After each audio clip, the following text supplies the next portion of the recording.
إن الذين عند ربك لا يستكبرون عن عبادته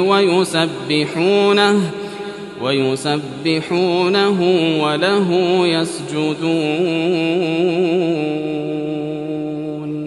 Allah évoque le fait qu'il possède des serviteurs qu'il adore et ne cesse de le servir.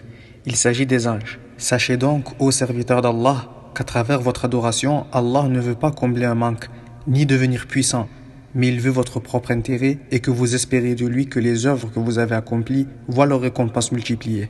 Il dit: Ceux qui sont auprès de ton Seigneur, parmi les anges rapprochés, les porteurs du trône et les Kurubiyoun, ne dédaignent pas de l'adorer. Au contraire, ils s'empressent de le faire et de se conformer aux directives de leur Seigneur. Ils le glorifient, Nuit et jour sans se lasser, et c'est pour lui seul, sans rien lui associer, qu'ils se prosternent devant lui. Que les serviteurs prennent exemple sur les anges nobles et qu'ils persévèrent à adorer le roi, le connaisseur.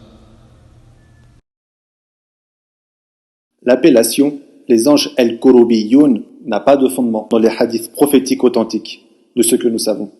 Et tout ce que nous trouvons les concernant sont soit des hadiths très faibles, inventés, des paroles de pieux prédécesseurs et de certains exégètes. Certains savants dire que les Kouroubiyoun sont les anges qui sont autour du trône du tout miséricordieux, ou bien les porteurs du trône.